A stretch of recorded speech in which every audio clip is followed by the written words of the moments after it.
ঘাটে যেখানে বম পাওয়া গেছিলো, আমরা আপনাদের সোশ্যাল মিডিয়ার মাধ্যমে দেখতে পেয়েছিলাম। বম স্কোয়াড এসে বম বাস্ট করেছিলেন এবং আজকে আপনাদের মুখ থেকে শুনছি যে বম পাওয়া গেছে, পুলিশ এসে বম উদ্ধার করেছে। তো পুলিশের মতো কাজ করবে, প্রশাসন আমাদের যথেষ্ট আস্থা ভরসা বিশ্বাস আছে, প্রশাসনের মতো কাজ করবে। এলাকাকে কি রাজনীতি বিস্তার হচ্ছে?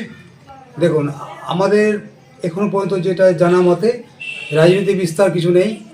একতরফাভাবে মানে একটা দল চলে এখানে, তারপরে যদি দলের সাথে থেকে কেউ বিশ্বাসঘাতকতা করে, যে বা যারা করেছেন তারা প্রশাসনের নজরে নিশ্চয় থাকবেন।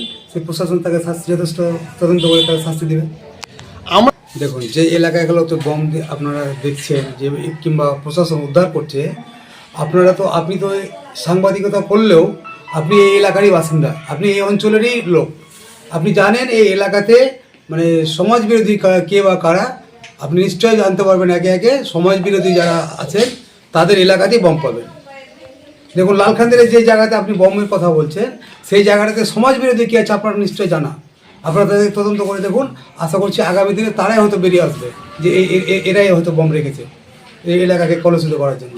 যেহেতু সেকেন্দ্র অঞ্চল এখন শান্ত এলাকা, একদম শান্ত এলাকা, সে রাজনীতি প্রণতভাবে কি রাজনীতি নিয়ে ফের উত্তেজনা? যে বা যারাই করুক তাদের উদ্দেশ্য সফল হবে না, এটুকু বলুন।